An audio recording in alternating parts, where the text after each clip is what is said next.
नमस्कार। परत दर परत न्यूज़ चैनल में आपका स्वागत है। मैं हूं आपके साथ इंद्र मोहन शर्मा। आज सिलसिला कार्यक्रम में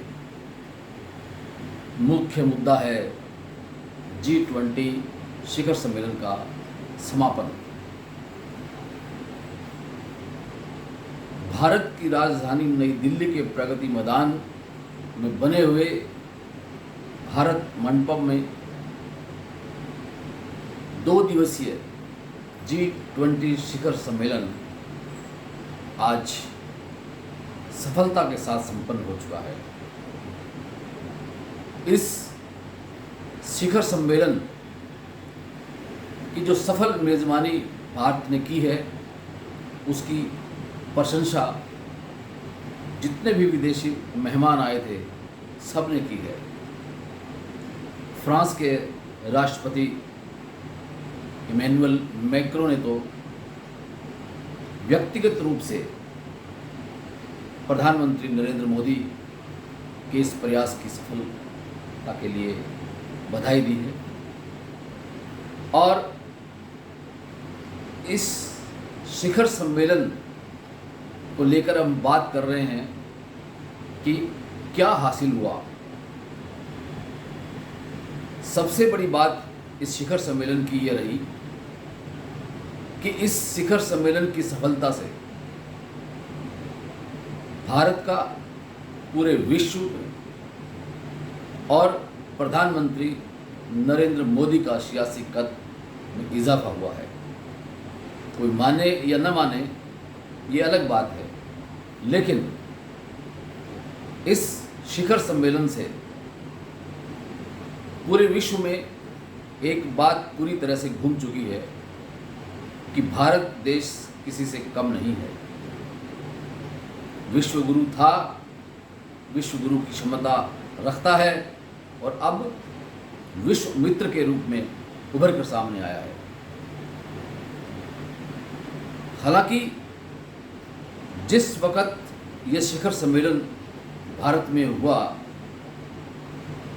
हालात इस कदर हैं पूरे विश्व में, खासतौर से रूस और यूक्रेन के बीच जो युद्ध चल रहा है, उस हालात को देखते हुए शिखर सम्मेलन होना भारत में, और वो भी पूरी सफलता के साथ, निसंदेह ये एक बहुत बड़ी सफलता है। और इतना ही नहीं, इस सम्मेलन में प्रधानमंत्री नरेंद्र मोदी की तरफ से और जितने भी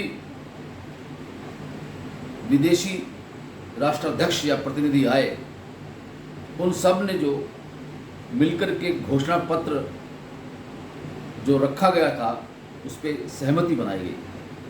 ये एक बहुत बड़ी सफलता है। और इसके अलावा इसमें जो सबसे बड़ी बात जो सामने आई कि जिन 3 बिंदुओं पर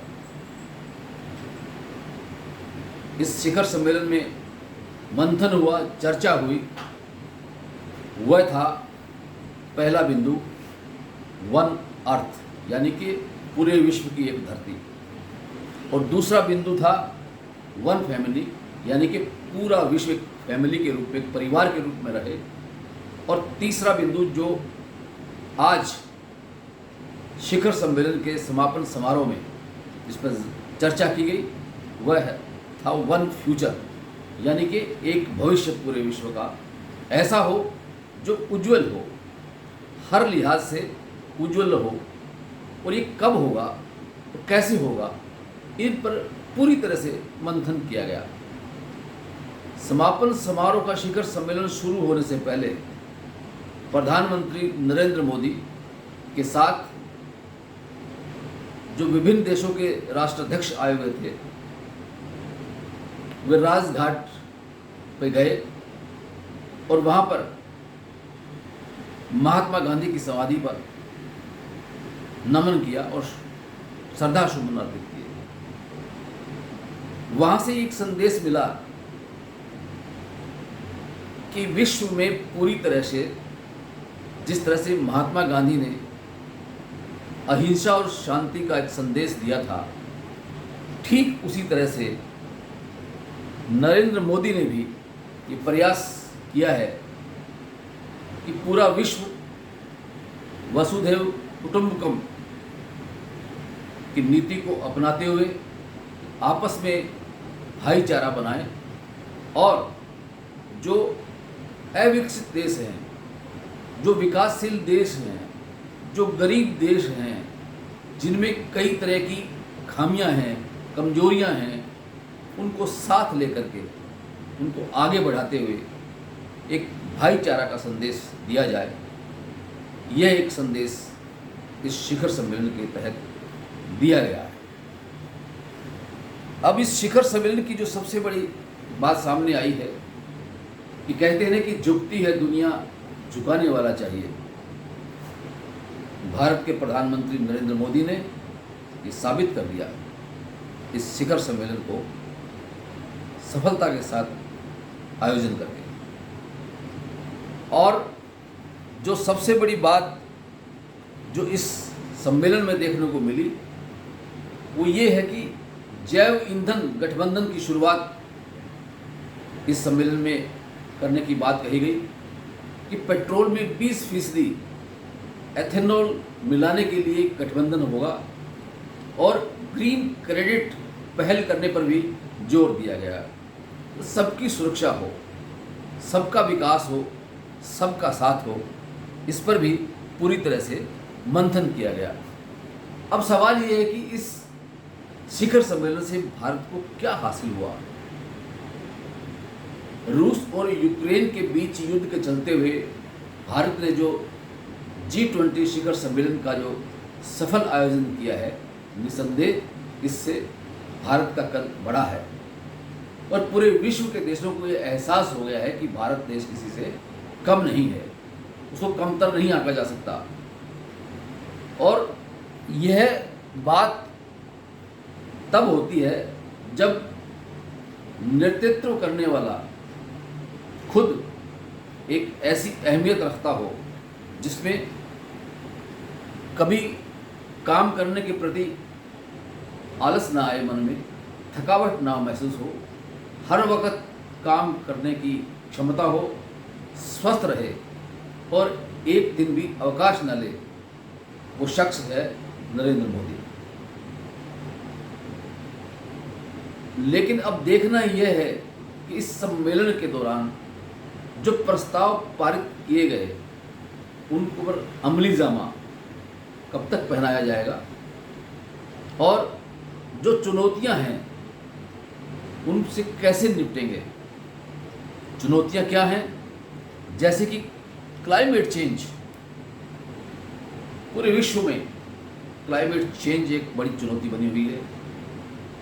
आतंकवाद एक बहुत बड़ी चुनौती बनी हुई है। हथियारों की और नशीले पदार्थों की तस्करी भी बहुत बड़ी चुनौती है। परमाणु हथियारों का इस्तेमाल होना भी बहुत बड़ी चुनौती है। और इससे बढ़कर बढ़ती हुई महंगाई और डगमगाती हुई अर्थव्यवस्था, ये भी बहुत बड़ी चुनौतियां हैं। इस सम्मेलन में अफ्रीकी यूनियन के 55 देशों का प्रतिनिधित्व करने वाला अफ्रीकी यूनियन का प्रतिनिधि भी यहाँ आए और ये वो देश हैं जो 1963 से हर तरह की कमजोरियों को, गरीबी को और न जाने कितने कितने परेशानियों को झेलते हुए आ रहे हैं, लेकिन इनकी कोई कहीं सुनवाई नहीं होती। लेकिन अब G20 के सदस्य बनने के बाद अब इन देशों की भी सुनवाई की जा सकती है।